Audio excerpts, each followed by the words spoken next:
and welcome to the Comic-spiracy episode 555 for the week of August 15th, a lot of fives, 2022. My name is Ryan Higgins. Who else is here this week? Brock Sager. Kevin. Toby. And Charlie. Hey! It's almost like a normal podcast. Except here I was waiting for a much longer intro for Toby, and I didn't get it. He caught you off guard. No, Ryan has to introduce me that way. It doesn't. I can't do it myself. To the award-winning It's whenever he comes in late, he needs to be the award-winning Northern California music something, yeah. Yeah, rap hip-hop music video 2022. that's right. Toby Sidler. That's right. Not nominated, but winning. Hey, I got a bunch of news to talk about here. Toby is here to talk about Sandman. I am so excited to hear Toby talk about Sandman, but we got other stuff to do first. That makes one of us. We're going to get through, little teaser. Bum, bum, bum. We're going to get through a bunch of random news here because there's a bunch of stuff from this past week. Is it one of it CW? Yeah, that is on the list. Yeah, we're going to do some comic stuff first. All right. I kind of mentioned it end of last week. We're going to hit a bunch of topics, but then Sandman's going to be the big topic, I think, at the end here. We had a bunch of topics. I teased some topics last week that there are multiple comic book companies on the verge of collapse. One of them is the new incarnation of Valiant Comics. If you have not been paying attention, it is unclear how many employees are still there. It seems like some people have been let go, some people have left. And the future of Valiant Comics publishing, according to an email from them, is one comic. The upcoming Bloodshot Unleashed miniseries. Oh, so they're canceling Liam Sharp's X-O Manowar? We don't know. So Archer and Armstrong was axed with the currently shipped issue, ended on a cliffhanger. No more issues of Archer or Armstrong are coming. What is the other one? Book of Shadows. That was like one. They just shipped that issue 1. Right. 2 is being pushed back till January and is supposed to ship after Bloodshot finishes up. No word on Liam Sharp's X-O Manowar, which he had completely redesigned and was working with Becky Cloonan and Michael Conrad on a new X-O Manowar kind of relaunch. So not great at Valiant. Not great. What a surprise that another case of selling to a random international corporation would be the destruction of your small publishing company, because they tried to make a movie, and as we famously know in this podcast, Bloodshot came out on the eve of the pandemic shutdown, which really should tell you all you need to know about the future of Valiant Comics. It's sad. Their publishing model, after they changed over, was they didn't do anything ongoing. It was miniseries after miniseries after miniseries. Or how long? And you were a big fan. Yeah, I loved this stuff, but I stopped getting stuff. I was like, yeah, no, skip it, because there was no passion behind the books once they were going like, this is a miniseries, this is a miniseries, this is a miniseries.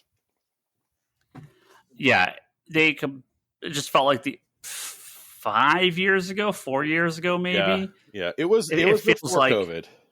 Yeah. You could tell things were just not really working out for Valiant. They had completely shifted their printing schedule or their publishing schedule. Just all sorts of not great stuff. Obviously, the movie flopped. The future does not look great, and they're basically working on a skeleton crew and one book.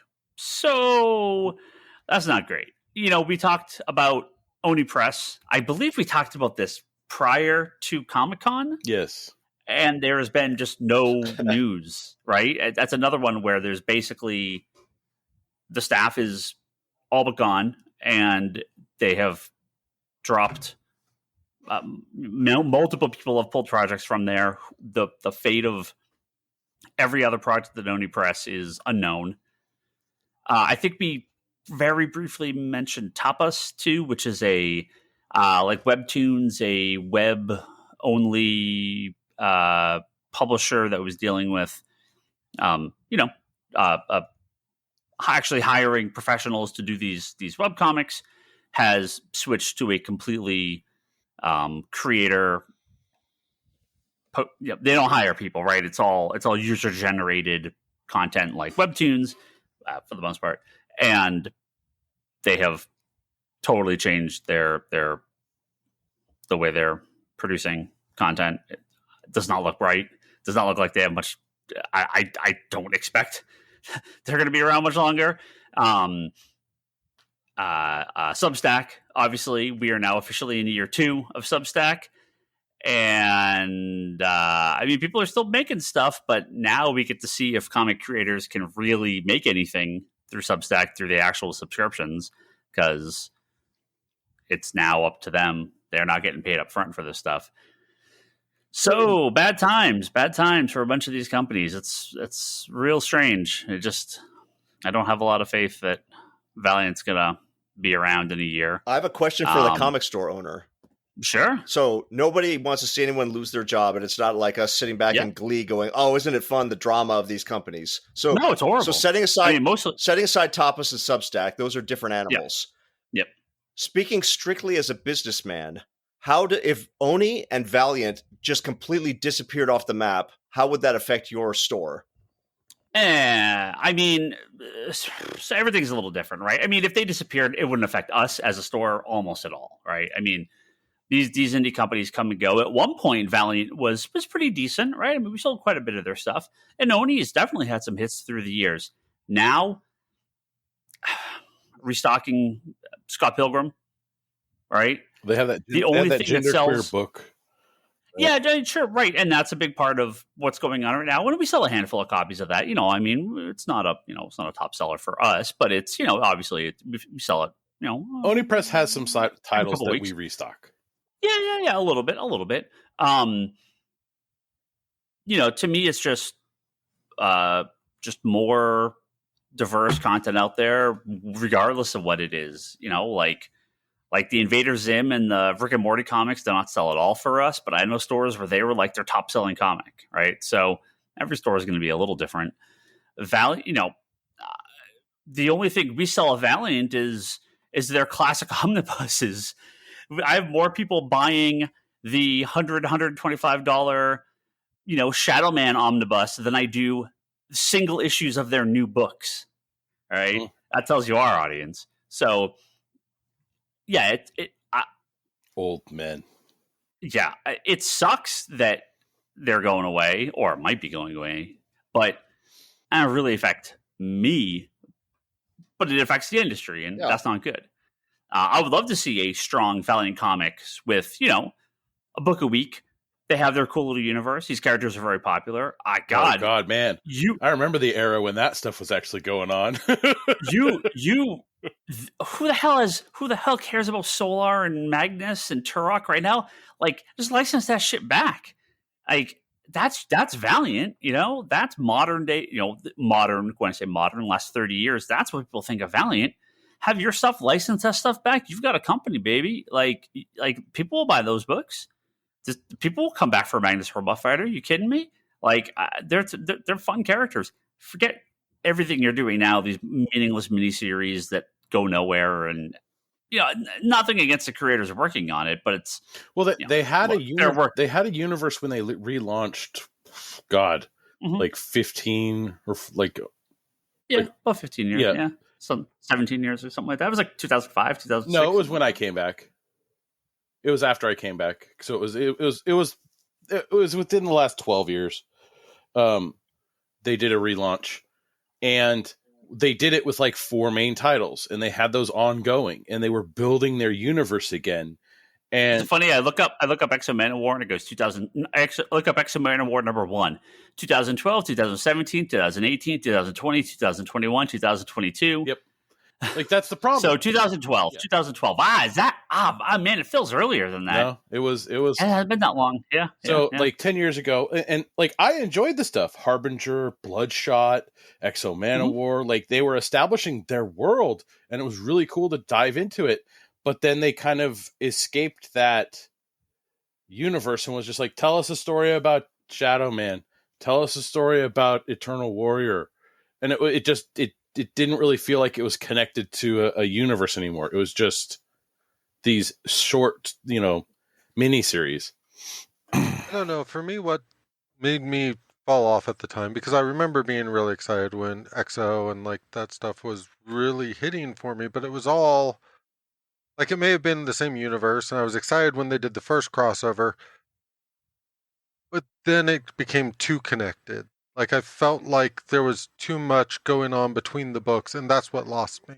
Because I was really invested in the Exo Man of War story and the Harbinger story and stuff. But I didn't need Bloodshot crossing over here, and like I really liked what was happening in the books individually, and then they just went too crossover happy for me.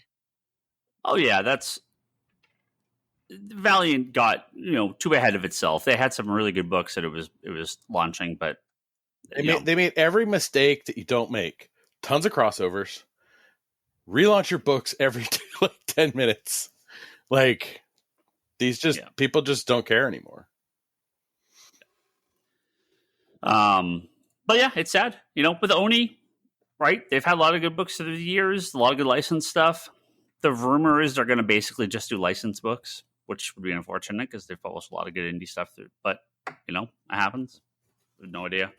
So idea what's going to go on. Is the comic book industry is coming to an end and doom and gloom and stuff because this news is hitting? Well, look, no, indie companies are going under. Oh, well, what the reality should be here is that if you run your own independent comic company, the worst thing you can do is sell it to a venture capitalist or some giant corporation because look at what's happened. Look, there's arguments to be made that Marvel is worse under Disney. I don't necessarily agree, but there are people that feel that. You could definitely argue that since the AT&T and now Discovery merger, there has been a more significant problems in the lead up to that, and now that it's happened with DC under Warner Brothers. Obviously, this has not worked out for Oni. This has not worked out for Wildstorm or for Valiant. So there is a lot of argument to be made of like, yeah, maybe that's where the money is. You get your money and you leave. If that's what you want to do, cool. I saw some tweet that was like, yeah, if your idea is to, have a comic company because you want to make a bunch of movies and TV shows, you've already failed. It's just not going to happen. That's just not how this works.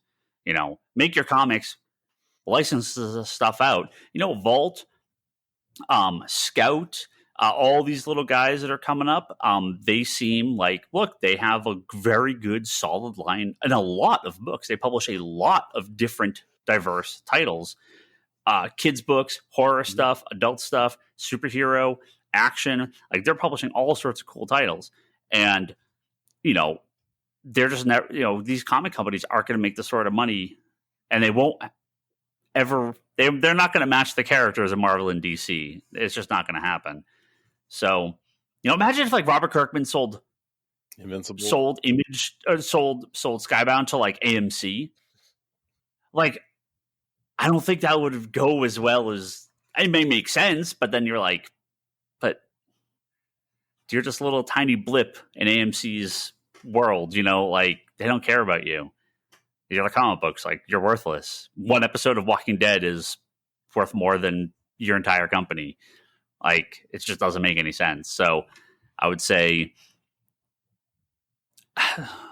just do okay on your own. Don't sell out because your company's going to be ruined. Like it's going to happen. It just will. Do it on your own. Or take the money and leave. Like fuck, right? Just under like be like, yeah, fucking pay me and I'm out. Sure. I mean, you could also do that, right? Just understand your company's probably not going to be around in 10 years. So I'm not no dispersion if that's what you want to do. go for it. Like, hey, make the money. That's cool. But if you want to remain a comic publisher, that's probably not the best idea. Speaking of bad things to do, if you're trying to make a comic book, don't make bootleg copies of Marvel Comics. Have you guys been following the Black Flag Comics acetate cover scandal from the last week? Have you guys? Nope. Have any of you seen this? 1, I saw this. 2, it's trash. 3, people will pay for garbage. Yeah, that's most of it. So we don't know where this is going to go, but the long and short of it is a comic, I'll say store, but they're not. I don't think they're really a store. They're just like an online variant cover dealer. Made a bunch of variant covers with Marvel, exclusive variant covers, which you can do. They did one for the new Ghost Rider #1 that came out recently. They did one for Ultimate Fallout 4, the facsimile edition, the reprint of the first appearance of Miles Morales, and a few others. They sell them online. They sell them at conventions. All good. They had a bunch of copies left over, so they decided of Ultimate Fallout. So they decided, hey, wouldn't it be cool if we added some neat cover effects to the comic and tried to market this book? So when you do a store exclusive cover with Marvel or DC or whoever, this is an officially licensed product. The company okays the product through legal, and you enter into an agreement with Marvel or DC or Image or Valiant or Dark Horse or whoever it is to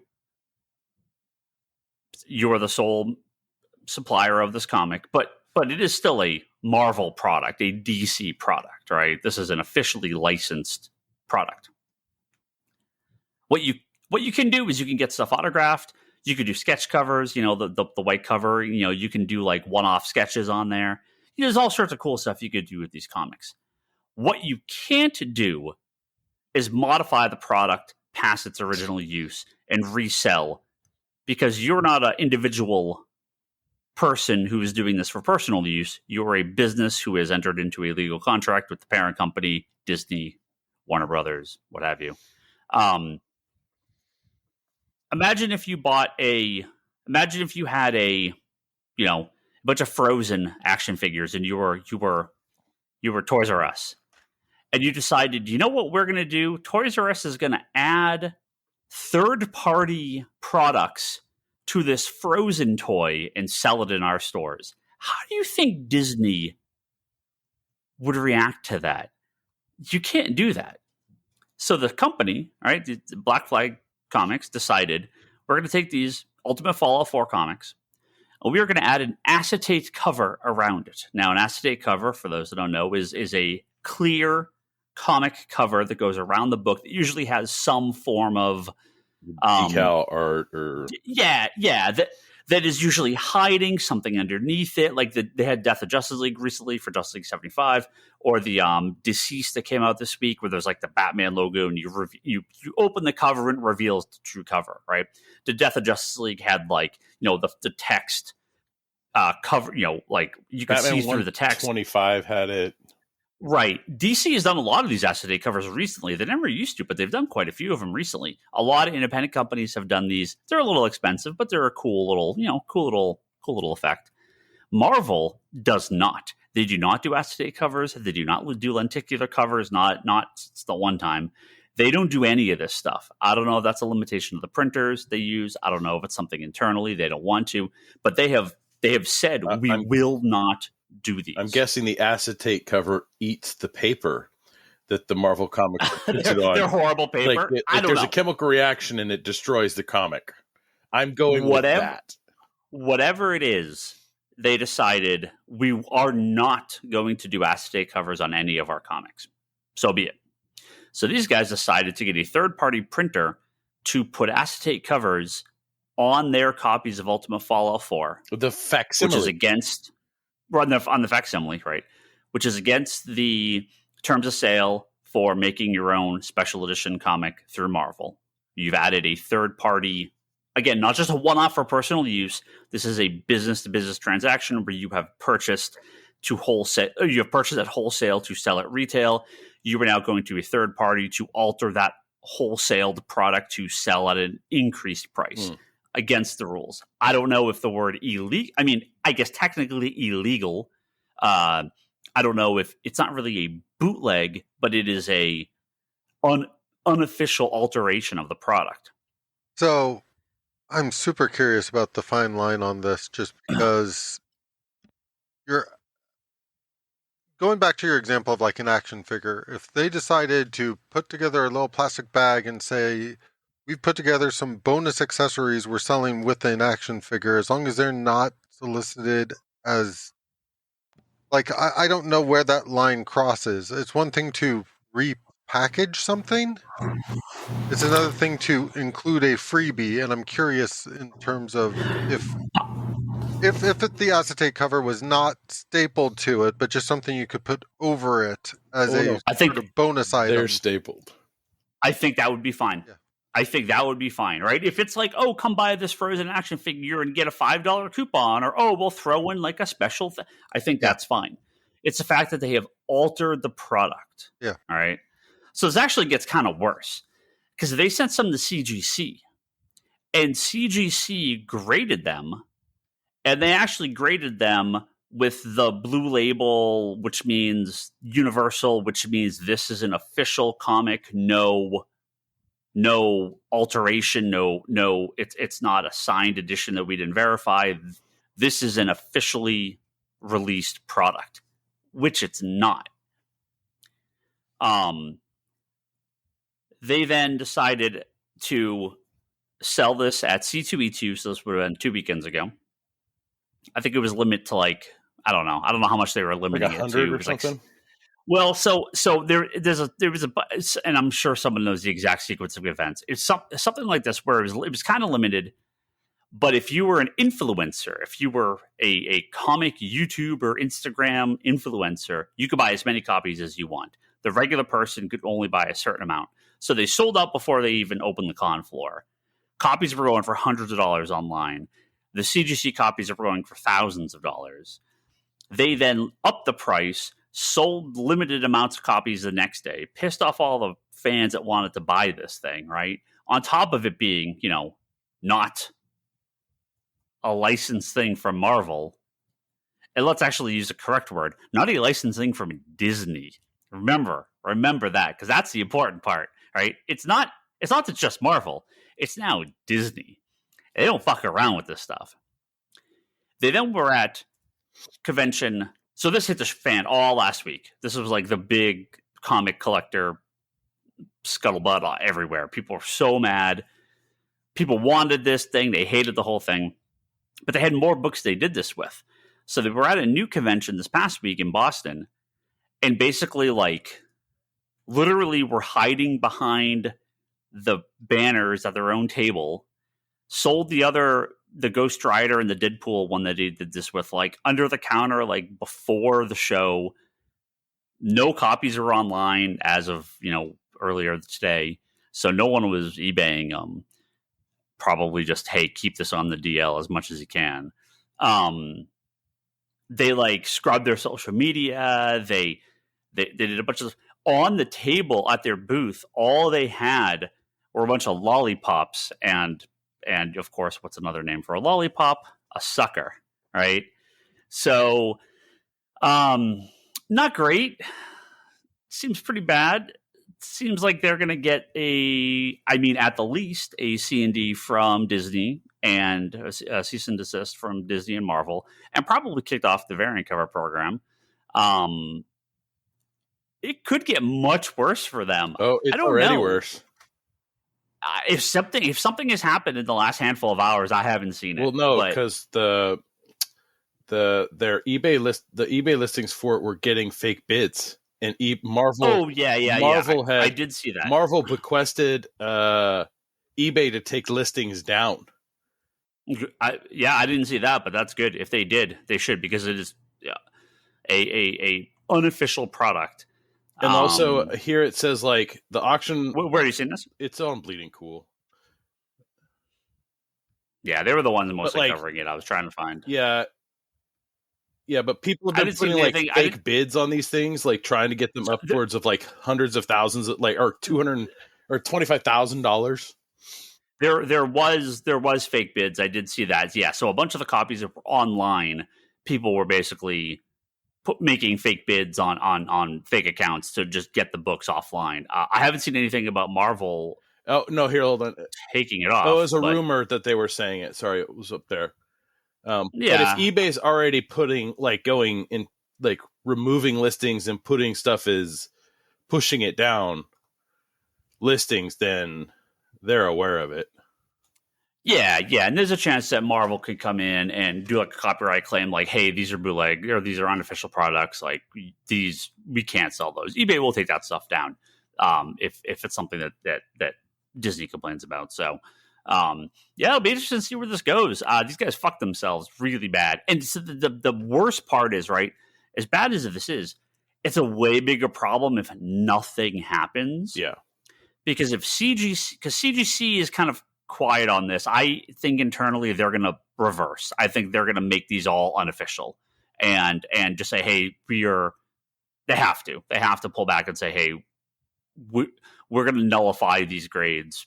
They don't exist. They're all no grade. Just if you have one, it's whatever. You can do whatever you want with it, but internally it's a no grade. We're scrapping them from our books."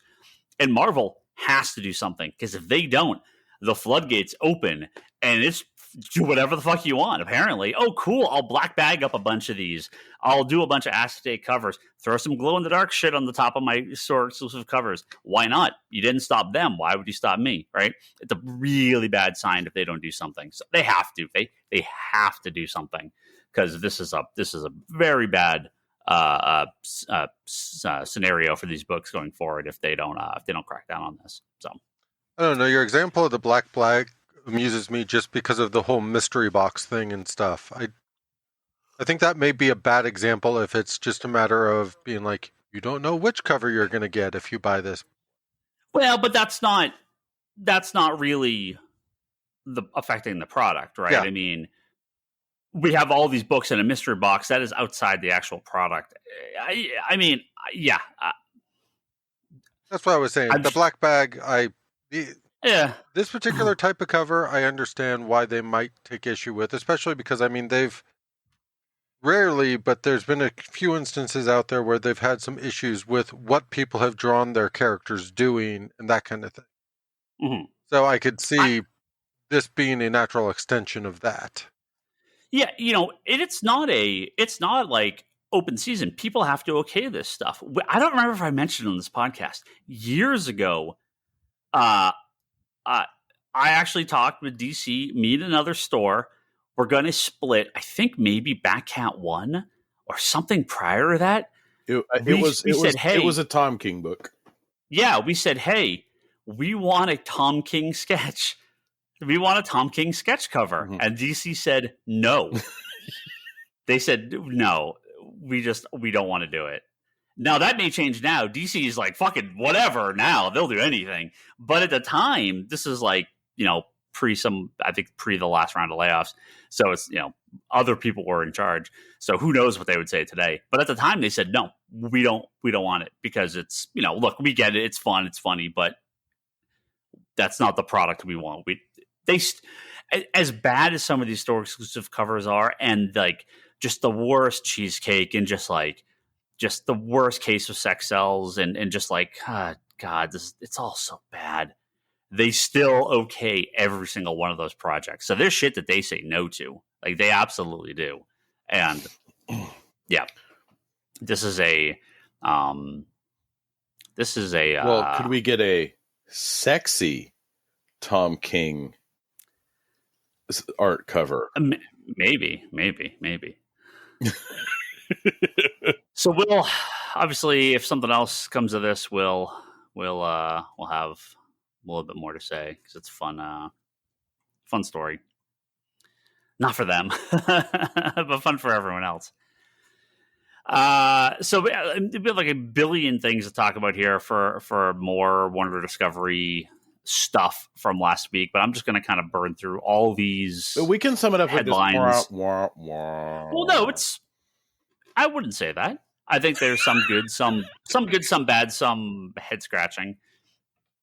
But I will kind of present all of these, and discussion can be had. One, the CW has been sold. So we knew this was coming. It had been rumored for a few months. Warner Brothers and Paramount will retain 12.5% of co-ownership of CW, but has been sold to Nexstar, which is they own a bunch of like local channels, and they own a bunch of like other cable channels that are more in line with kind of what CW is, not the premium HBO Paramount Plus. Nexstar, right? So Nexstar, yeah, they own a shitload of random stuff, a shitload of little stuff. Yeah. So if anyone has seen the number, I don't want you to guess. But if you have not seen the number, I want you to guess. And let me, I want to pull it up here just to make sure. What is the average viewer age of the CW? If you have seen the number, do not guess. It's teen. If you have not seen the number, I want you to guess. Tweens is 20-somethings. Give me a number. Like 12 to like. We'll do Price is Right rules. Give me one number. Price is Right rules. What is the average viewing age of the CW? 16. 16. Okay. Kevin, have you seen this? No. Do you know the number? Give me a number. What's your guess? I'm gonna go up from Brock. I'm gonna say 20.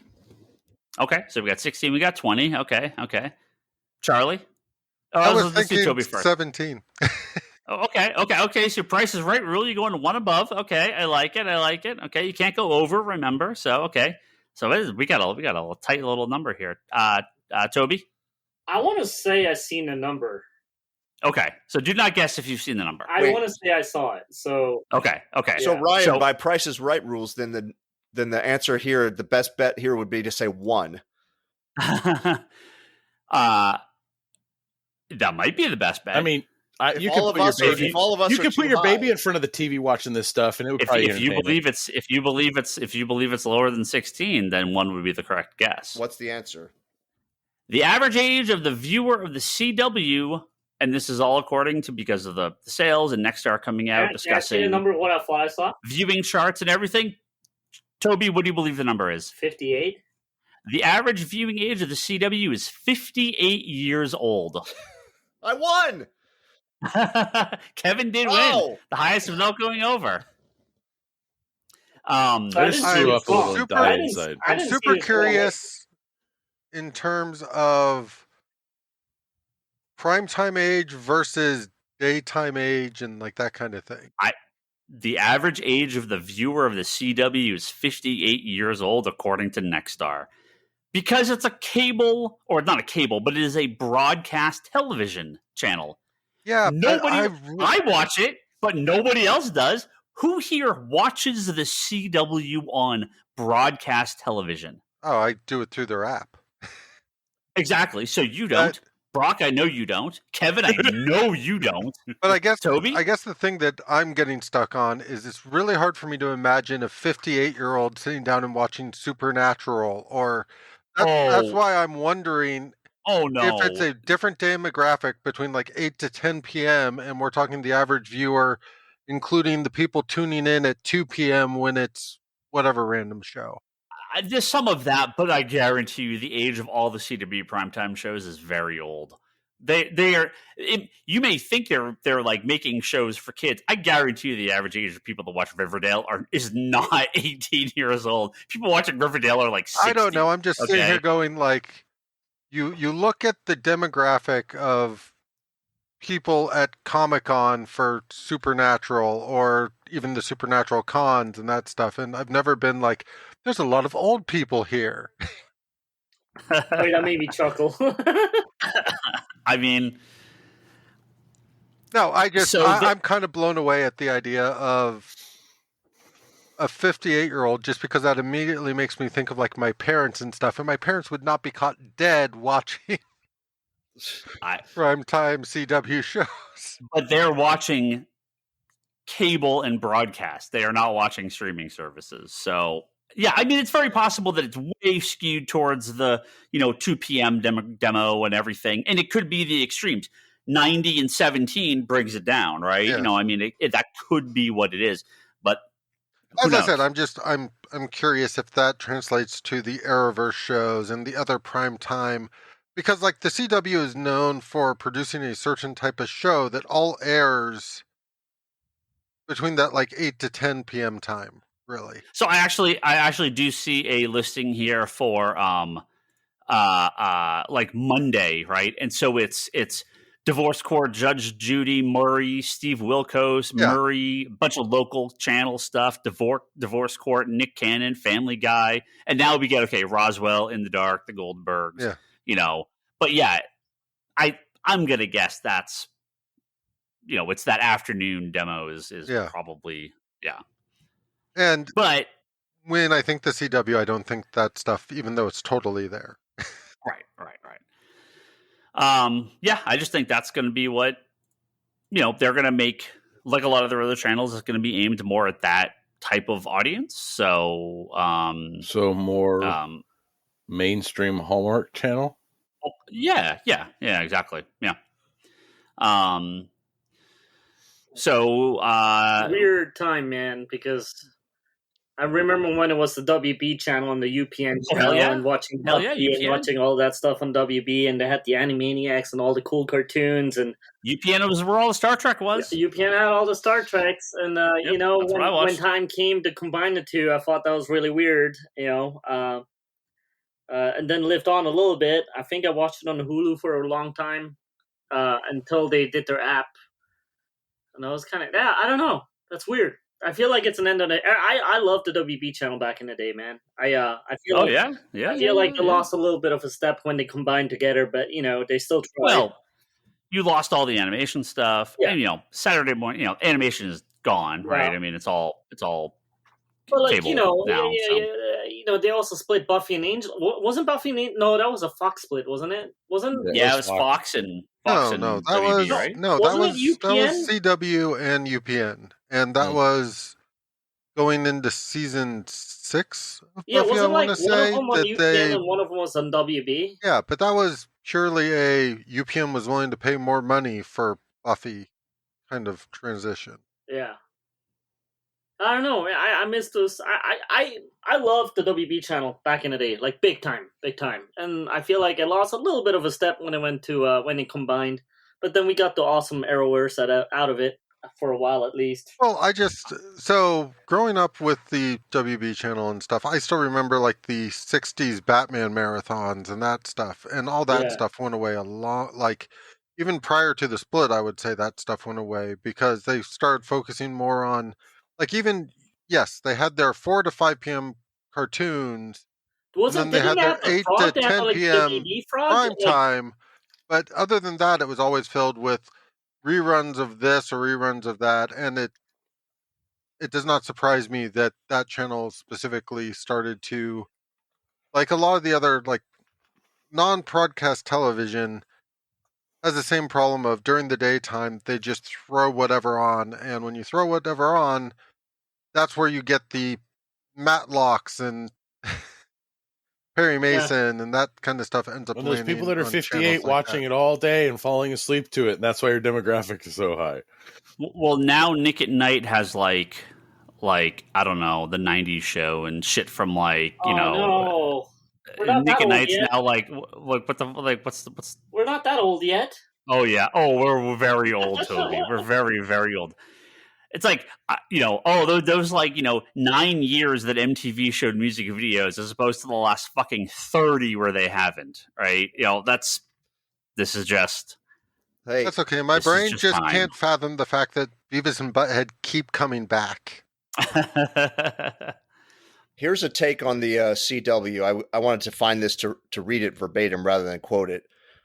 This is Zach Stentz on Twitter. Zach's a good guy. He's been in the screenwriting game for many years. And here's it's 3 tweets. They're not super long. Whatever you think of the old CW creatively, shows like Arrow and Riverdale had big writing staffs and sent their writers to set and let them sit in post-production to learn how to produce. Dozens, if not hundreds of writers got their start on CW shows. This is not happy news. The math goes like this. A CW DC show, 13 to 23 episodes every year, 10 to 12 writers on staff, plus assistants and a script coordinator. Peacemaker on HBO Max, 8 episodes every 18 months, all of them written by one person. Don't get me wrong, I fucking love Peacemaker, but it's the passion project of one guy. It's never going to be the place that trains the next generation of writers and showrunners. Television's entire training pipeline is breaking down before our eyes. End. Well, I would think that's, everything's premium, everything's super expensive. There's no 50 episode, right? Half an hour long sitcoms anymore. There's not 22 episode hour long dramas. They just don't exist. Well, I guess they are. Toby watches like 19 of them. They're all about some fucking fire station or some shit. What the hell is that thing you watch? Chicago PD. Chicago awesome. Fire. Isn't that like the MCU of firemen or something? Well, what the hell is this thing? The MCU of Chicago. They have Chicago Med, they have Chicago Fire, and they have Chicago PD. So this thing, so there's one still, right? And isn't there still like 9 Law and Order shows? But that's it, right? I watched the SVU still. The SVU is pretty damn awesome. And the guy came back for SVU, so they have a separate show for him now. I watched that too, and that's awesome also. How does Toby watch this? Well, it's because but we can't get him to do anything else. Because sorry. Good. Really? No, actually, yeah. I've been that serious. The stories are actually pretty solid. They're I mean, they have kind of a rotating cast of people as people get big or stop wanting to be characters on the shows. They kind of move on, right? But the stories are actually I enjoy the stories. I like these are our nighttime soap operas now. No, I'm telling you up front, dude. Some of the Law and Order episodes are better than movies, like story wise. Like, they're just better. Like they get straight to the point. There's a good Law and Order episode is better than like a second rate Netflix movie, entertainment wise. Yeah. At some point in time, that's not a foreshadow of something that we're talking about later. I'm sorry. That's fine. No. That way. It's like whatever you like. Yeah. Comics Conspiracy Law and Order edition. Yeah. But yeah, no, I expect this type of thing is going to be common. That these channels are going to kind of drift away. It's premium streaming stuff that's all very different. We got a little bit of this with some more of the news here. Obviously, Doom Patrol, Titans. Who knows? Nothing official yet. Nothing official yet. But it seems likely that they would not, possibly not be around. Stuff that's coming over. They're obviously HBO is trying to get everything together, right? So if you remember, there was a show called Pennyworth where they officially announced their 3rd season. I don't know if anyone remembers the show exists. It is still the only DC show I haven't watched one episode of. I've got them. They're on my, now they're definitely on my list because I got them on HBO Max. But Pennyworth came to HBO Max. Or should I say... Oh, for fuck's sake. Pennyworth, the origin of Batman's butler, the official retitling of the Alfred TV show. Remember last week when you asked how confident I was in this new SEO, in DC, baby, you need that in this DC like rebranding or whatever coming out of this merger or whatever. This solidified no belief at all. See, there was you can put in the tags into your Pennyworth show that when someone searches for Batman on HBO Max, Pennyworth shows up. Or you can just put it in the title and you don't have to do anything, right? So, except make me not care about watching the show at all now. Yes. So, to me, what it It doesn't help either way. I've been aware of the show since it started. I've had various chances to watch it, and I've never gotten around to it. It's been on HBO Max for how long now? It's not like it just got added. Yeah. Season 1 and 2 have been sitting there, and I could have watched them, but I haven't bothered. Like, I don't know. I kind of feel like this is a last-ditch effort of they looked at the viewership since they added it onto HBO Max and went, yeah, this is not a good sign that we should have moved this over. You gotta slap Batman no on way. it, otherwise it doesn't sell. Yeah, there's no way that they have a season 4. Like, this is it, right? There's just no way. So I guess, sure, whatever. Who cares? Call it whatever the fuck you want. It doesn't matter because no one's gonna watch it anyway. I can't wait for Justice League. The Team Batman's on. Yeah. Like I said, there was a bunch of these, so I want to go through a few of them. Rumor is scrapping the Flash movie altogether as a last resort, but I don't think that's going to happen. Just that's deep fake it. Pretty deep unlikely. Fake somebody else as Ezra Miller in that. Just do the whole movie like that. Well, literally, minutes before starting to record this podcast, Ezra Miller did release a statement through Variety that says, I want to apologize to everyone that I have alarmed and upset with my past behavior. I'm committed to doing the necessary work to get back to a healthy, safe, and productive stage in my life. And they will, and they are going to, I think this says, they are seeking medical treatment for complex mental health issues. So here is the rehab and apology prior to the press tour. I expect he will be mostly uninvolved in the press release, in the press push before the movie. Possible they stick around, but who knows? I hope they get better. It's easy to make fun of people.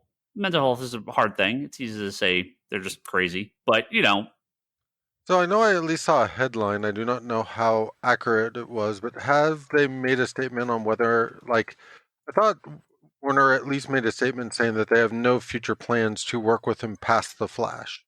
No, they've made no official statement. Okay. No. That is the belief that that yeah.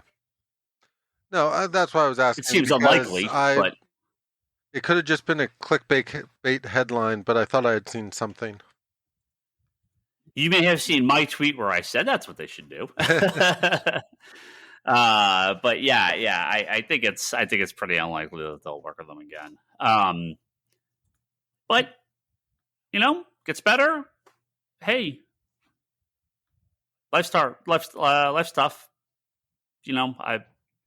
You hope people can recover from this type of thing and get treatment and go on the path to recovery. I don't wish anyone ill will. Realistically, or they're just a piece of shit and nothing's going to change. So we'll see. So even if he changes, I kind of think what you'll have to see that sort of clawback starting with very small scale projects first. And then maybe he can get back to where he was, but it would be a very long time before a big budget movie is going to have him as the lead again. Yeah. It's who knows. You would need a very good track record for a very long time. Oh, look, Robert Downey Jr., right? I mean, people turn around. As I said, change. They do. So, but about the John Carter guy, he kind of had multiple flops in a way, and he didn't even do anything bad outside of his work. Well, at least I don't know, right? But it seems like that guy can't get a break now. Yeah. I do question whether or not, because we know some of these movie studios and stuff at this point have insurance on actors and stuff, because especially we found out some of that around like the Star Wars movies, because they had insurance around Mark Hamill and Carrie Fisher and all that in case they passed away. So they built some insurance in there. I am curious if there's any insurance for if we invest in this person and XYZ happens, if they can... He goes completely bonkers. Yes. Yeah, who knows? I I mean, it's the Speed Force, man. It messed him up. Well, you get weird. You get people like Armie Hammer. I don't know if you guys followed his. Apparently, some documentary. I don't know how accurate that is. I'd be interested to see if it's realistic or if it's just totally sensational and all lies. But he was in Lone Ranger. He's did a bunch of this other stuff. But there's like he's like a fucking cannibal or something. There's like reports that he's into some weird stuff that go beyond fixable mental problems. There's some shit. So who knows? Was he on The Walking Dead? Yeah, who knows what the hell's gonna happen? And the last WBD thing from the last week was there was reports of all the layoff stuff. 70% of the staff, a big part of the production staff going, all this stuff. Well, seemed like a big game of telephone, and everything mostly makes sense. They were reportedly laying off 70 people in production, which is about 14% of their staff across 2 divisions within HBO Max. And they are all within the reality and documentary programming for Discovery. For HBO, which makes sense because that is all Discovery is. So the people at HBO Max that were responsible for that end of it, they are unfortunately going to be laid off due to redundancy because Discovery is bringing their people in. There's a reduction of kids and family products on HBO Max Discovery. Again, I think that was always one of the weirdest parts. Game of Thrones and Sesame Street being on the same service did not make a lot of sense. It's a little like Disney. I get it, but you've got to have some separation between the extremes. So I would think HBO, whatever this new app, would still have a kids area, but it just needs to be kind of separated out a little bit more. HBO Max, it does, but it's cannot wait for a new interface. Woohoo! Yeah, it's a little weird to see the stuff on the same service. So I don't know. I will be the first one to admit I never exactly set up a kids account or something with HBO Max, so it may be fine. Like I've seen the Netflix.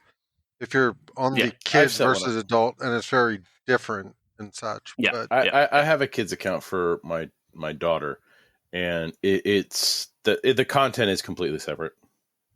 Yeah. It's more. Yeah. It should be. It's age appropriate. I guess what I'm saying is like all the streaming services. If you're an adult, it shows you everything. You can watch whatever the fuck you want, no judgment. But if you're a kid, that's where it's important to make sure that it's age appropriate. Yeah. I was going to say on Apple, I go from Fraggle Rock to Severance from episode to episode. So pretty sure I'm going their algorithm way off. I want to go back real fast to the CW WB thing. I think I'm going to super date us here. Charlie, you're going to know this better than anybody. I want to say when I first moved here and all we could do is rabbit ears, the WB5 and the UPN 44 were the only, like, one of the few local channels we can get. And I want to say Hercules and Xena were on UPN 44 at the time, which is like mid-90s. No, I think Hercules and Xena was on the CW or WB kind of thing. Oh, no, it was Channel 36. Never mind. Sorry, I got this wrong. It was Channel 36. But Hercules and Xena were part of that era of shows, but it wasn't on yeah, it wasn't even, no, it was Channel 36. No, I remembered it wrong. Yeah, never mind. I thought there was more fun memories. I do find this funny just because I want to say as a kid, I'm not sure if technically as a kid, but I used to almost exclusively watch those 2 channels basically because between loving all the Star Trek and loving Hercules and Xena and Highlander and all these other stuff, like those were my stations. Yeah. Yeah, well, it was funny because I think like those were 3 stations I could get on my rabbit ear. It was WB, UPN 44 and Channel 36. And I think Channel 36 was Hercules and Xena and the Warrior games at the time. Yeah, I remember having no interest in like CBS and NBC and ABC. Like that is very true. Fox. Oh no, yeah, those were accessible, but yeah, I had no interest in them at all. Yeah. Yeah, Fox I would watch for like The Simpsons and X-Files and that stuff, but I spent most of my time on like UPN and yeah. WB I think Fox and was CW. Channel 2. I don't even think yes, I got Fox was Channel 2. Yeah, I don't even think I got Channel 2. Like, I don't think I got a good reception of Channel 2, so that wasn't even really an option for me back then. Yeah. But good old days of the rabbit years for them kids that are streaming everything now. Like, yeah.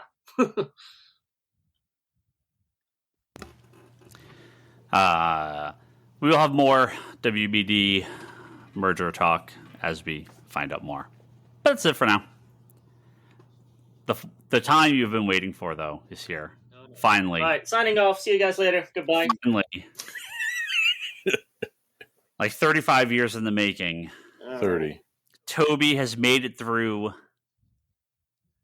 some Sandman product. I have to say, this probably is the most hype thing that's ever happened on the podcast. Just because the amount of times we've talked about Toby finally experiencing Sandman, I swear, goes all the way back to Toby's first appearance on the podcast. Maybe. Yeah, it's so we to remind people in the making. Yeah, I'm hearing some like weird like double. I hear myself. Hopefully, it does not come up in the recording. We are doing one episode of Sandman a week. At least that's how I am watching it. I heard a rumor that Kevin may have jumped the gun a little bit. Correction incoming? No, not correction. Clarification. I watched number 3. Okay. I'm not going to short circuit any discussions coming. I would just say this. I did not find number 2 satisfying as a standalone meal, so I went forward to number 3. That's all. Okay. Interesting. Okay. Interesting. I've watched 1 and 2 twice, so nice. I'm on my second watch through, so. Yeah. Now you're doing it once a week to follow along with us? Kind of. Nice. Because I'm probably going to watch 2 at a time because I really want to get to 5 and 6 again. Well, we will discuss some elements of Sandman episode 2. Imperfect Toby, Hosts is the title. You have been we've been wanting to get you into Sandman for a while. Divergenized. So you didn't really read any of the comic. You listened to I audiobook. tried more than once to get through the first trade. More than once, a few times, right? And this is going even pre-Ryan days, right? This is going back to the days the store I worked before Comics Conspiracy. And then I met Ryan, and I think at that point I tried again, because I think I tried on my own because we sold so many damn issues and so many damn trades at the time.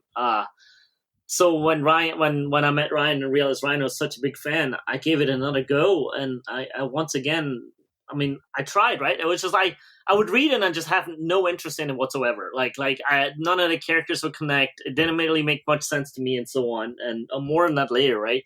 And then the audio adventure came out, and kind of similarly with the audio adventure, I'm not connecting to the material, but let me preface by saying, look, I love Neil Gaiman. I understand he is a writing master, and also I've seen him at multiple conventions and quite enjoy his panels, and I think he's excellent. I also understand that Sandman is a classic, so much so that I sold a shit ton of it, right? It's like Sin City. The difference with Sin City was when I sat down and actually read it, I loved it. Sandman, I just never could get through it. So, similar with the audio adventure, I had a hard time getting into it. Wait, should I say why? Or yeah, sure. And how far did you get in the audio book? I got to when they're trying to talk to the guy in Arkham Asylum. Okay. John D. Yeah. And by the way, whenever you say John D as an arcade one-up guy, John D means someone completely else, by the way. But that's a different topic. But anyways, to me, when I listened to the audio adventure and when I tried to read the books, it was a lot of like, woo, I am the being, and bow beneath me, and I command you to do this fucking shit. Ghost? Like, no, that's how it felt to me. It's like, I'm the all-powerful fucking being, and like, I'm telling you about this ruby, and it's important. I'm like, I don't give a shit about this fucking ruby and this fucking sand Emu, thing. I got dust, bitch. Well, no, I mean, there's no connection. Like, look, I'm saying with all of this, I really am trying to actually get into this stuff, right? Or trying to follow it. I'm just telling you my feeling of it, and this is no disrespect to the Mighty Game End and to you guys. So, I just have to say that I love this because it's entirely intentional that he's supposed to feel outside of a human, so you shouldn't be able to relate to him. Yeah. Oh, of course. More on that later. More in a couple minutes, I guess.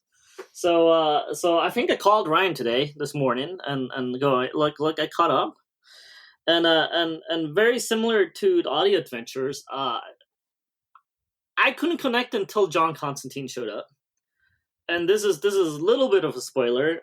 I couldn't connect until Joanna Constantine showed up in this. So you also watched the first 3? No. I'm halfway through the third one, and I'm so thrown in on the third one. I've been dying to finish the third one.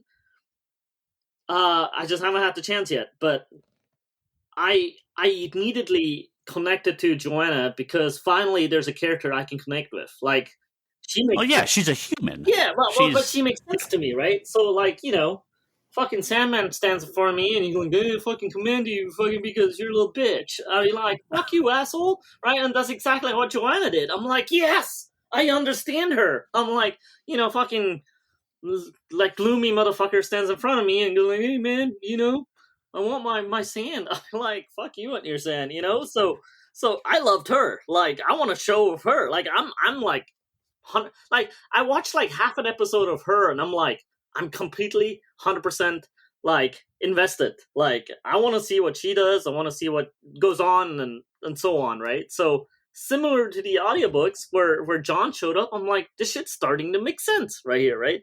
But when it's all the God stuff, I'm just not connecting to it. Like I can't feel for a imprisoned God being when time for him doesn't even go the same way, and watch these guys go old, right? I'm like, I'm just not connecting to it, like. And also, like, when he was like, oh, I have to regain my power, what else is there that I created? And he fucking goes, saps, regains the, like, energy of Gregory. I'm like, fuck you, asshole. Like, hero. Like, if you were a hero, you would find some other way, right? I'm like, I don't like this guy. And I'm like, why am I investing so much time watching this motherfucker? And you're starting to find out the real story of Sandman. Yeah, right? But it's... Maybe I'm like, I'm an old man, but maybe I'm too millennial in this, where I'm like, fucking get to the point. Oh, millennial. Millennial. I can't say it. Millennial. So, like, entice me. Like, look, like, with all the build-up you guys been giving me, I'm like, all right, let's turn this Netflix on. Impress me, motherfucker. And I'm like, I'm not impressed. I mean, look, I'll be honest with you, it's well shot. Dialogue is excellent, like, it's well acted, everything is great. I'm just like, I don't understand why this is a worldwide phenomenon. So let me give you a little backstory here, and Brock and Kevin, you guys have probably actually, I mean, you definitely read Sandman more than I have, so feel free to also, and more recently. By the way, there's no disrespect to any Sandman fans out there. I'm sorry, I apologize. No. I don't need all them. I think you were having an accurate response coming in to someone who doesn't know the full story, right? Sure. Because, and again, Kevin and Brock, jump in here and I'm just gonna jump in and say, before anything else, Ryan, I now need in my life a Sandman T-shirt that just says "I am the being." Can somebody please make that happen? I am the being. Ooh. So some backstory on the comic, and then some. Like, are you really that powerful if you need your fucking ruby and sand on the helmet? Like, so some backstory on the comic, and some broad no spoilers for the future. Okay. Okay. So Sandman was created the way a lot of comics are created, right? The idea that we'll do a story arc and it'll get canceled, maybe it'll get picked up, we have no fucking idea, nobody knows anything, right? So when Neil Gaiman started Sandman, he had this very basic pitch, but he had ideas, obviously, where he would take it, but it was not fully fleshed out from minute one, right? The Sandman is not the main character yet. Like, I feel like the what are we called? The Burges? Is that the right name? Yeah. Burges? They're the main the characters Burgess in story 1, right? Story 2, I don't even fucking remember at this point. And story 3 is Joanna and Constantine. Sorry, going ahead a little bit here. But to me, right now, he doesn't work as a main character. Not yet. Hopefully later. I feel like it's all set up. It's a long-ass fucking setup. A massive part of Sandman is everyone around him because he is a god. You are not supposed to connect with him. And he's not like most gods. He's an idea. He's more of he's not a god. He's a concept. Sure. Just say God just to make it simple. And like most gods, Morpheus is a piece of shit. Okay? Like your read on this is correct. Okay? Now, specific questions like do I need the gem and the helm? That actually all gets answered very soon. You will find out the answers to that within the next episode or two. So that is just something that is answered quickly. Well, it was answered. It was answered a little bit in 2, but it wasn't. It wasn't clarified. Yeah. There's you will have answers to those questions very fast. The show allowed Gaiman to repace certain stuff in the early episodes, but it is fairly accurate to the comic. Mm-hmm. This was the way the story is, and he wanted to adapt it as close as he did. Look, go to Harry Potter, right? Again, I don't care what she says. J.K. Rowling had no idea of any of this stuff when she wrote the first book. It's like George Lucas and Star Wars. Dude wrote one movie, nothing was laid out. Oh, maybe you've got an idea or two, but don't give me that shit. Oh, I got 9 movies planned. Fuck you, George Lucas. No, you didn't. Gaiman had a plan. He had some ideas, but look, the stuff gets formed as it goes, and it becomes something very different later. The early part of Sandman, that first volume, and this is why I always tell people with a comic, it doesn't really become what the book is until book 2 and 3, because that is when... So you get to Doll's House and... So if clearly... I'm on the absolutes, right? That's what? The second half of the absolute? So the first season is basically the first absolute. Okay. He said the first season is the first 20 issues or something like that. The first season? It's 16. That's what he said. It's 16. So yeah, it's basically the first with the first absolute. So more of what Sandman sort of becomes more clear in the back half of the show. A lot of the early episodes is being introduced to him, but also being introduced to how humanity sort of reacts to him and the situation around it. So none of your read on the show is wrong. Cain and Abel, they don't really like him, right? They live in his realm, but they're not Lucian in the comic too is yeah. So that's Lucian's the librarian, right? So it's an old white elfish guy in the comic, younger. I guess she technically is elfish, right? But black younger woman plays her in the show. Very Lucian doesn't take his shit either. I'll say she because we're talking about the show, right? You could see a little bit of that where she's she seems loyal though, at least to the realm. She's loyal, but she's you were gone, yeah, right? This all fucking fell apart when you weren't here. We don't have your power. This is your realm, and you just let this shit go. This is all your fault, right? In the comic, you see Lucian, he's loyal, but he doesn't take shit, right? Mm-hmm. And especially when you get to more Pumpkinhead and some of those other characters, they got some real issues with Morpheus. Yeah, so I think you'll. And I expect the show will stay somewhat like this, like it is in the comic. I think you'll have a better idea of what Sandman's like as it goes on. Because this is what I tell people about the comic. It's the exact same thing.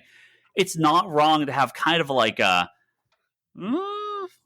weird, like, if you don't like I don't really, Sandman, that's fine.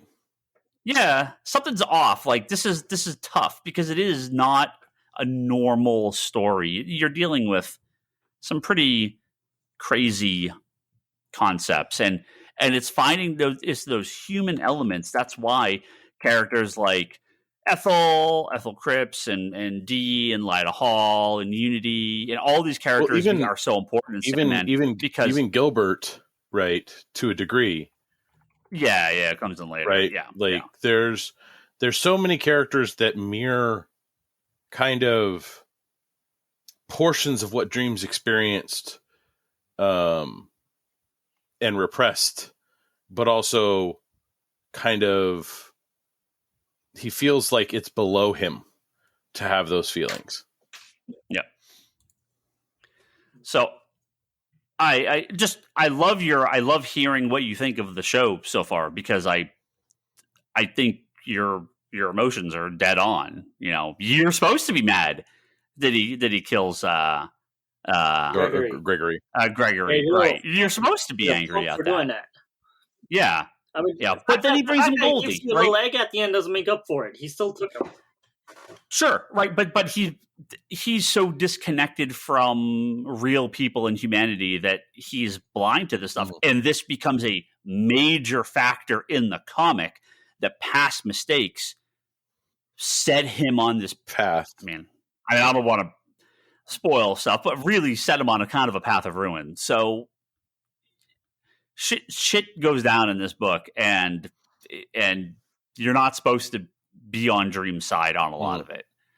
So he makes some big fucking mistakes. Well, and it's not just Dream as the comic book goes on. Well, all the Endless do. They don't fucking suck, right? I mean, Death is the one that is just like, hey, I'm just doing my job, you know. I think Death, Destiny are the ones that are. Destiny kind of, he's really not involved, but everyone else is. Yeah. Well, Delirium does her own thing, but she's more whimsical, right? Yeah, but she had issues. Destruction's a piece of shit. Delirium's Desire's a real big piece of shit. It's a very complex family, right? So it's really cool to see how they interpret the stuff. Live action. Cain and Abel. Oh my fucking god! Like I just to talk briefly about the episode itself. They're great. Oh, and they talk about the house. And look, you just say House of Mystery, House of Secret. I'm done. I don't need anything more. I love that they acknowledge that. They didn't have to, right? They didn't have to say that. They could have. Cain and Abel could have been in it, and they just could have gone. I have to say though, I mean, I said this to you earlier. Like personally, I feel like the audiobooks introduced Cain and Abel a lot better than the TV show did. Well, it's way more. It's more extended in the comic too. I mean, like it's funny because I actually am thankful I got that far in the audiobook because that stuff actually made more sense, and I had the background of it. And so when I saw Cain and Abel, I'm like, it's those two fuckers. Well, and so not only that, they are DC characters, so the audience, some of the audience may have already known who Cain and Abel were. Oh. They're introduced here in slightly different fashions, but they're existing DC characters. Well, they're existing characters that are not just DC. Like Cain and Abel are. Sure. I mean, these versions connected to the House of Mystery and the House of Secrets. Yeah. Like, they were the Crypt Keeper like characters of those anthologies, and they had their own. They would have occasional like little stories. So you know what's great about them in the show is they look nothing like the comic version, and that's what I'm going to compliment. But they look like brothers, right? If you're meaning it to be the Cain and Abel of the Old Testament, then of course they would be Middle Eastern or North African. So the casting of those guys is not just casting diversity for diversity's sake. It's diversity that makes sense in the story as well. It's the best kind of casting. Yeah. You know what's interesting, Kevin? When I listen to the audio adventure, it's actually semi how I imagined them to be. So because in the comics, it's like super tall, skinny guy and short, round, fat guy. Oh, interesting. Both white. Yeah. It was white tropes on like No, but I just found it interesting because since, I never made it that far in the comic, like when I listened to the audio adventure, the way they were in the Netflix show is actually how I kind of envisioned them to begin with. So, yeah. Yeah, I love that. I love that. And that's, look, so we get briefly introduced to John D, Dr. Destiny. I mean, they don't say Arkham, but they're like, oh, it's a hospital. It's more like a prison. Well, it's Arkham. Cool. You don't have to say the words. That's fine. It's Arkham. No, it's fine. It's wait. Is John D the guy that Ethel is talking to? Yes, that's the son. I didn't. So here is the first casting where I saw the name, saw the person, went cool, and didn't even think. I didn't realize who it was. I completely missed. Wait, isn't this episode 3? No, he's in 2. No, he's in 2. He's at the tail end of 2. I just watched it. Yeah. I didn't realize who this was that they cast as John D. David Thewlis, right? He's played a bunch of stuff. Fargo. Holy fuck. Yeah. I mean, he was in Wonder Woman. He's been in a ton of random stuff. I mean, I know the guy from other things too, but Fargo is like the best thing he's done. And I completely did not realize that's right. His mustache ruined Ares or God of War. Yes. Yeah. He's Ares. Yeah. The mustache ruined it. But he's Varga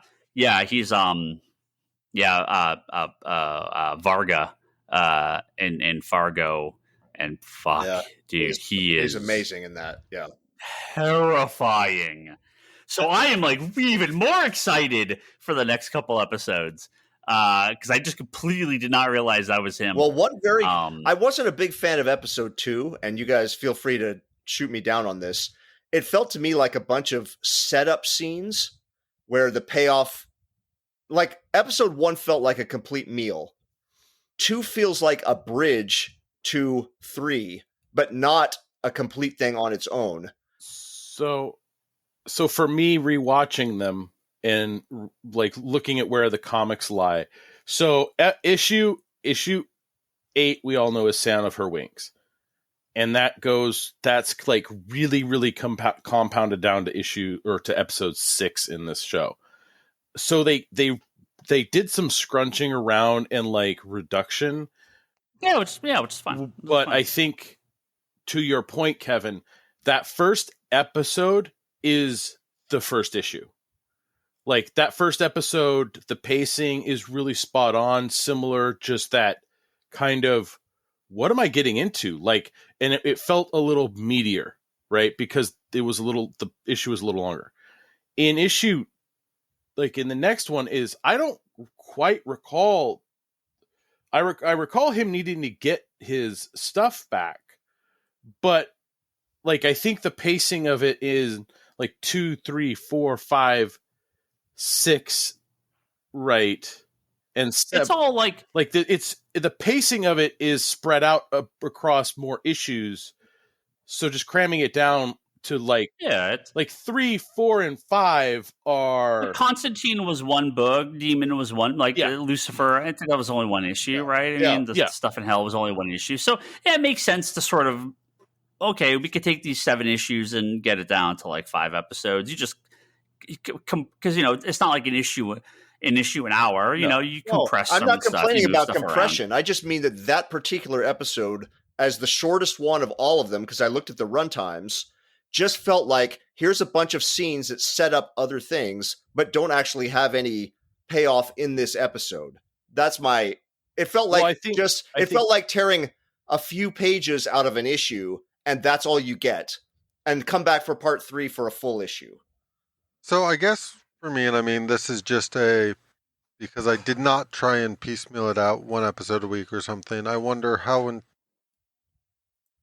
concerned they are making it feel satisfying for an episode when most people are going to binge watch it, and it's more about just making sure that the season itself is satisfactory rather than each individual. Fair point. Yeah, and it feels like episode 1 is the introduction.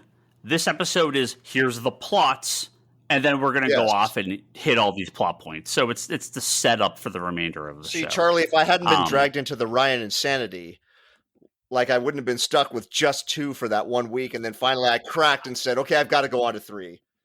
Yeah, you can do whatever you want. I am alone. I know. I'm back on the train now. Now that I've seen 3, I'm going to go back on your system. So no episode this week for you then. Well, there's Emerald City coming up. That'll distract me. So there you go. Oh, okay. But I was just going to say one cool thing about 2. I thought the witches were great. Oh, that was such a good scene. Oh, the Hecate was amazing. And then at the very end, I actually had to stop and do some research, and I so appreciated that. At the very in the thanks, they thank the people. Alex Toth is a name that gets a shout out. I'm like, Alex Toth, having to think. I think he's the first person to ever draw those witches. Back in the, I think it was in the Witching Hour. I can't remember what comic it was now, but I think he's the origin point of them. So therefore, but I don't think I've ever seen his name thanked in any comic property, in anything, TV or movies before this. It was very cool. I mean, obviously Super Friends, but I'm talking about the modern stuff. Oh, Witching Hour #1, right? I can't remember now. I did it after I watched the episode. Let's say this can't be right. No, this has to be a different version. This is the first appearance of Superman Family 218. That doesn't sound right. No, it's the Witching Hour #1. Let me hold on. Let me look that up somewhere. Yeah, it's Witching Hour #1. Here's my tab. I still have it open. Yeah, because it has Neil Adams art as well.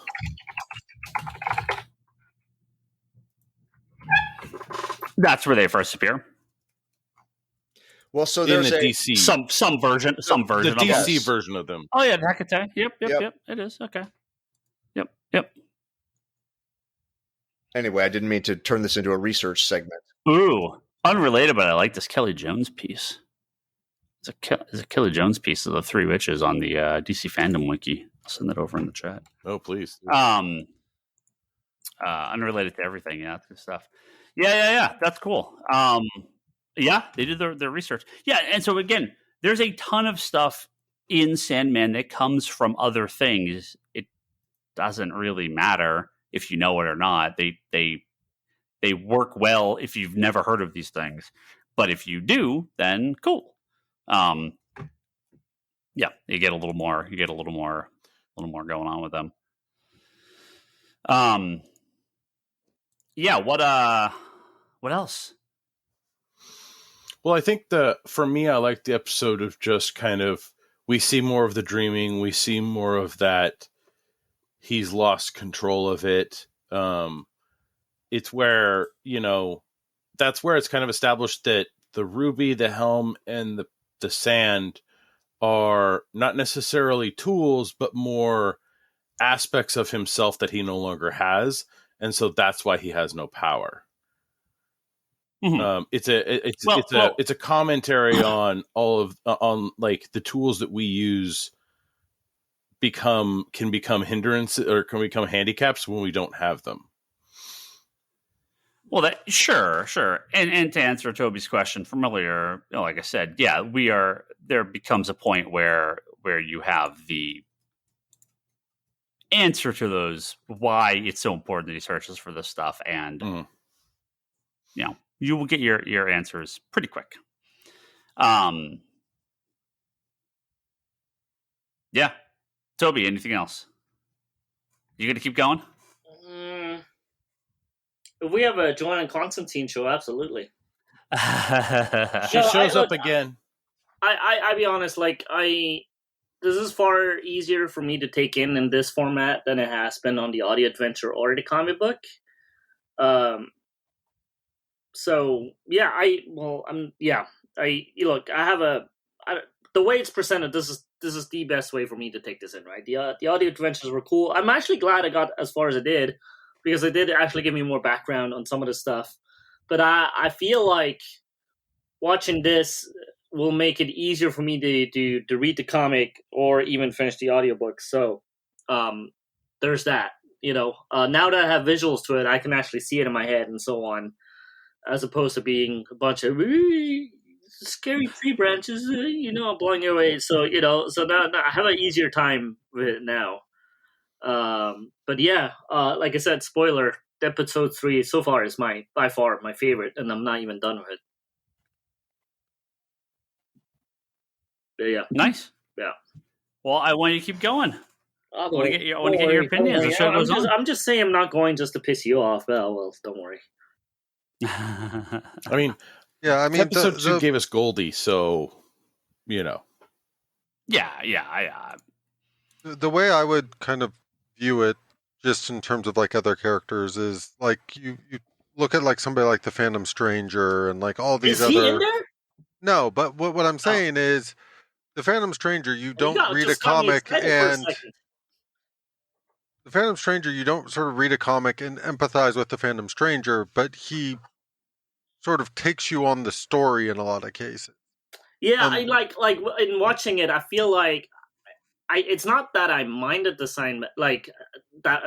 Yeah. I feel like almost he works almost better as like a side character, kind of like the Watcher and so on. I would have taken a lot better fun that way.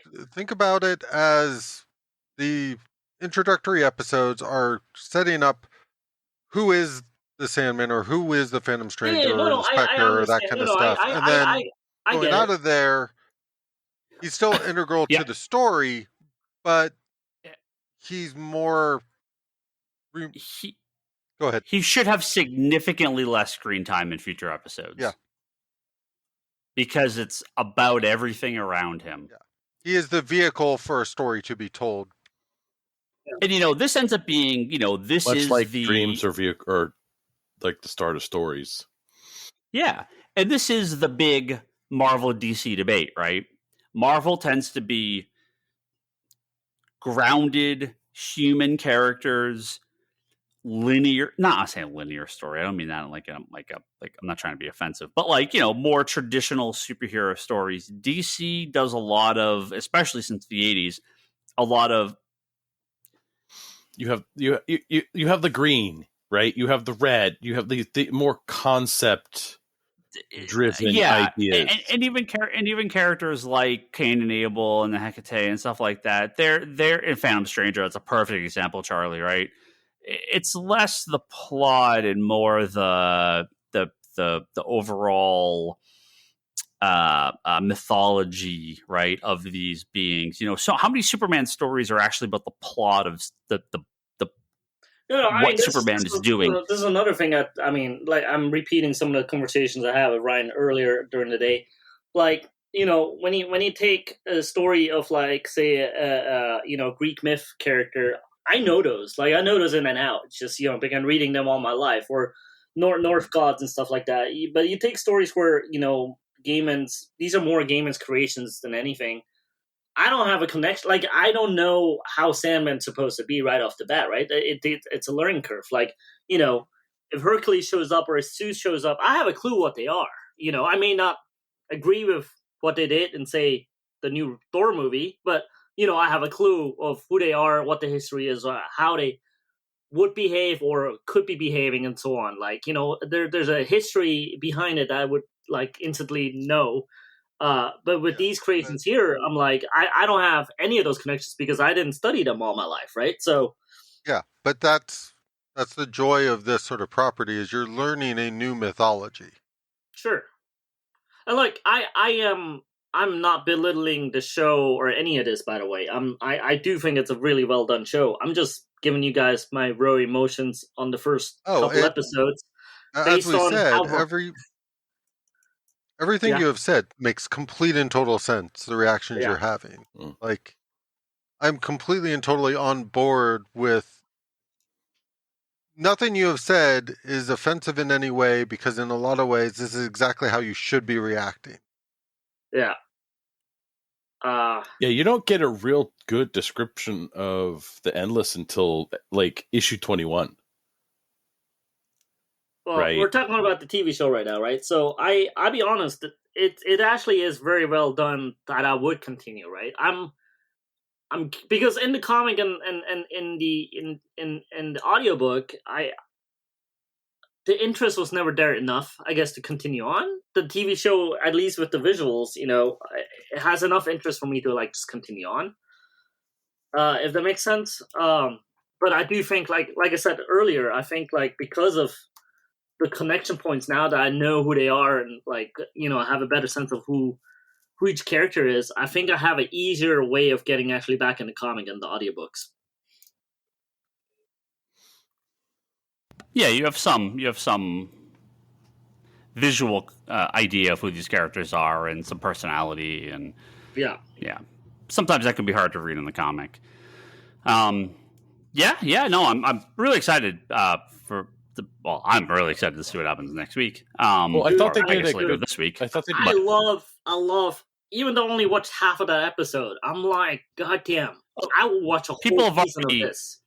Everyone's already said they've got to do a Joanna Constantine spinoff show. Like day one, Gaiman was already posting about that. Like, you guys really like her, huh? It's like, yeah, perfect casting. Dude, so. I was like, holy shit. I'm so on board. So, for that one.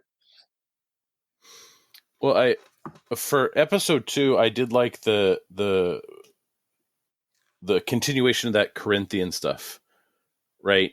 Oh yeah, and Corinthian's involvement I really like, just because he's connecting plots that existed in the comic, but there was no through line really through them, and so now Corinthian is like, there was a through line. It was just different characters did those actions, and a lot of those were DC characters.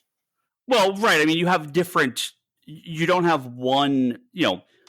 This is a great way to introduce a villain, have him in the background, connect these plots all to the main character, and then he becomes the real villain in the back half of the show. So it's a perfect way to use Corinthian here because it's more Corinthian. Awesome. Because otherwise he'd be in like 2 episodes or 3 episodes and that'd be it, right?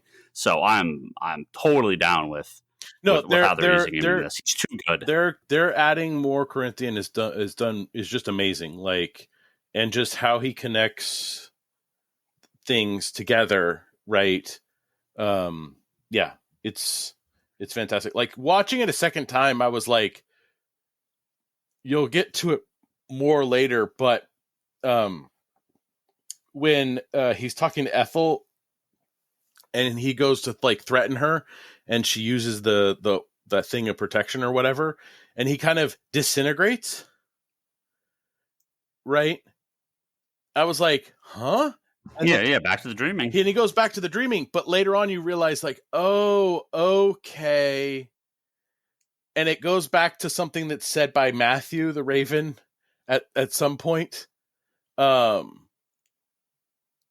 it's kind of just a funny connection. You'll get there eventually, but well, I will say this.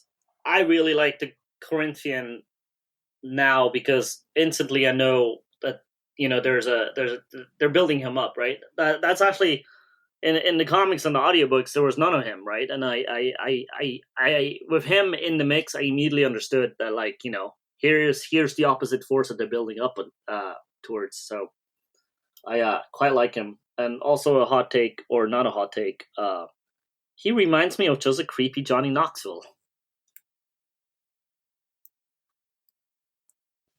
The Corinthian? Yeah.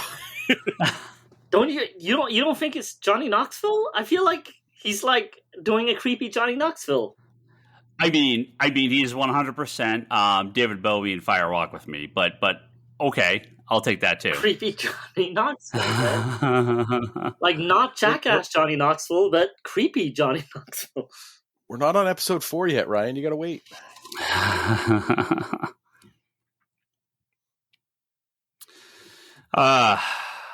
Loving it. We'll see what happens next week. I'm excited for Joanna Constantine. Toby, going to be on a week or 2 to talk more? Maybe next week? You're going to be gone September? All of September. But I'll be working I'll be working US hours, so I could still be on technically. Okay. That might work. Well, actually, no, hold on. I work, the end day is like, 6 o'clock, 5 o'clock? That'll be 1 o'clock in the morning. So 9. Well, maybe not. That may be like what, 3 or 4 in the morning, or 3 in the morning. Maybe not. Well, we got a few episodes more. I'd like to get you on. Hopefully, we'll have more time. But that would actually be perfect because this is episode 2, episode 3, 4 is the 29th, 5, 6, 7. Well, how much is it total? 10. So October 10th is episode 10. I'll be back. 10/10 is episode 10. Didn't even plan that. Look at that. I'll be back. Definitely have you on. I'm leaving on the 8th, and I'll be back on the 30th. Yeah, definitely have you on by then. So, all right. Thank you all very much. We'll be back on next week. Talk about whatever crap goes on in the comic industry, plus some more Sandman. Can't wait. Thank you to our top tier Patreon backers, Joe Duff, Kelsey May, Craig Anderson at ClearPathCoaches.com, Jimmy Rivera at the Social Forum Podcast, and Talon Bray. Head over to ComicConspiracyPodcast.com or Apple Podcasts to find all our previous episodes. You can go to Patreon.com/ComicConspiracy to kick us a couple bucks. If you go to ComicsConspiracy.biz, we have started. It's going to take forever. It's a never-ending project, but slowly but surely, back issues are starting to appear on our website. Starting with more modern stuff that's in the system that we can more easily do. Older stuff will be coming at a later date. Don't look for a million titles. I think literally right now it's like Absolute Carnage and Action Comics, like pre-New 52 Action Comics. Like, it's going to take a while, but we're starting. Just look for some back issues on our website, comicsconspiracy.biz. Head over to conspiratedbrock.com for all Brock's blog, unboxing videos, pull list videos, whenever he gets a chance to do that. Back to school, so busy as always. At this point, we'll see. Charlie's Wanderers in the Fourth Dimension podcast, all about Doctor Who. Kevin Sharp's weekly interview series called Between the Panels at fanbasepress.com. My wife, Leanne, her website is leannehill.com. You can see all her art on there, as well as etsy.com/shop/LeanneHillArt. I am on Twitter as Ryan Higgins Ryan. Brock is Brock Sager. Toby is Toby XI. Charlie is Insanity and Chaos. Kevin is that Kevin Sharp. The store is Comics Con Store. And please listen to Geekbox. Should be on next week to talk about Better Call Saul finale, which is just finished airing, I believe, or like an hour ago. So when we started this podcast, I'm going to go watch that after hit stop here. And our good friends over at Manga Machinations. So check those guys out as well. All right, that is it. We'll see you next week.